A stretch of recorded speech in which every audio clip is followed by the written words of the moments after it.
కోట్లు రేవంత్ రెడ్డి గారి ప్రభుత్వం రాగానే వాటిని రద్దు చేయడం జరిగింది.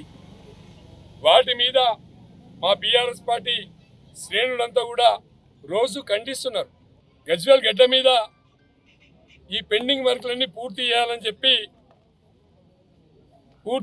చెప్పి మేము రోజు కాంగ్రెస్ ప్రభుత్వం మీద రేవంత్ రెడ్డి గారికి విజ్ఞప్తి చేస్తూ ఉన్నాం. అది ప్రజాస్వామ్యబద్ధంగా కేసీఆర్ గారు ఇచ్చినటువంటి నిధులన్నీ కూడా మీరు రద్దు చేసిండ్రు, వాటిని తీసుకురావాలని చెప్పి మేము మాట్లాడుతున్నాం. కేసీఆర్ గారు గజ్వేల్ నియోజకవర్గంలో ఉంటారు, తన ఇంట్లోనే ఉంటారు.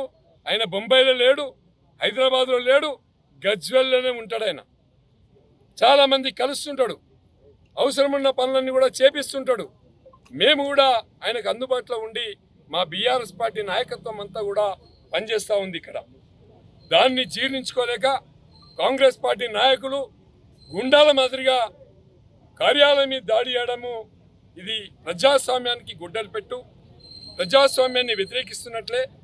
మరి మేము ఈరోజు మా ఆఫీసులో ఉన్నటువంటి హైమద్ సునీత అనే అమ్మాయి ఆఫీసులో టైపిస్ట్గా పనిచేస్తుంది, ఆఫీస్ బాయ్ తిరుపతి అనేవాడు ఉంటాడు. వాళ్ళ ముగ్గురి మీదకి రౌతులు తీసుకొచ్చి చంపేసేంత పనిచేసిండ్రు. అక్కడ వాళ్ళు అక్కడ ఉన్నటువంటి టేబుళ్ల కింద దాక్కోవాల్సినటువంటి పరిస్థితి వచ్చింది. ప్రాణ రక్షణ కోసం టేబుల్ కింద దాక్కొని కాపాడుకున్నారు.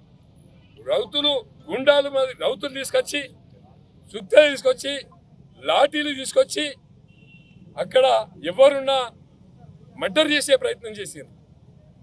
అంటే ప్రజాస్వామ్యంలో మా పోలీస్ స్టేషన్ కీకపెట్టులో ఉన్నటువంటి క్యాంప్ ఆఫీస్కే భద్రత లేకుంటే ఈ ప్రభుత్వంలో ఇది ప్రజాపాలన, గుండాల పాలన?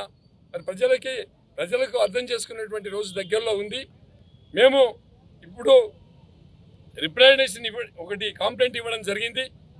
వచ్చినటువంటి గుండాలందరినీ కూడా మేము పెన్ డ్రైవ్లో పెట్టి మరి ఇక్కడ ఉన్నటువంటి SHO CI రవి గారికి కంప్లైంట్ ఇచ్చినాం. వాళ్ళ మీద వెంటనే చర్యలు తీసుకోవాలి, అరెస్ట్ చేయాలి. అరెస్ట్ చేసి 24 గంటల్లో అరెస్ట్ చేయాలి. 24 గంటల్లో అరెస్ట్ చేయకుంటే ప్రతి చర్య ఉంటుంది. మమ్మల్ని ఎవరు కూడా కంట్రోల్ చేయలేరు. బీఆర్ఎస్ పార్టీకి గజ్వేల్ నియోజకవర్గంలో 93,000 సభ్యత్వం ఉంది. ఇంటికి ఒకరు వచ్చినా కూడా 20,000 మంది గజ్వేల్లో వస్తారు. మరి వచ్చినప్పుడు ఎవరిని కంట్రోల్ చేసుడు మాకు సాధ్యమయ్యే పని కాదు. కాబట్టి చట్టబద్ధంగా మీరు చర్యలు తీసుకోవాలి, అరెస్ట్ చేయాలి, జైలుకు పంపించకుంటే మరి పరిస్థితి తీవ్రంగా ఉంటుందని చెప్పి ఈ సందర్భంగా హెచ్చరిస్తున్నాం.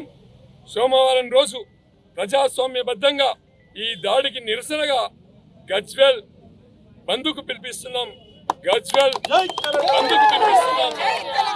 బంద్ కూడా ప్రశాంతమైనటువంటి వాతావరణంలో ఎవరికి నష్టం చేయకుండా ఇది శాంతియుతంగా బంద్కు పిలిపించి కాంగ్రెస్ గుండాలకు వ్యతిరేకంగా బంద్కు పిలిపిస్తున్నాం.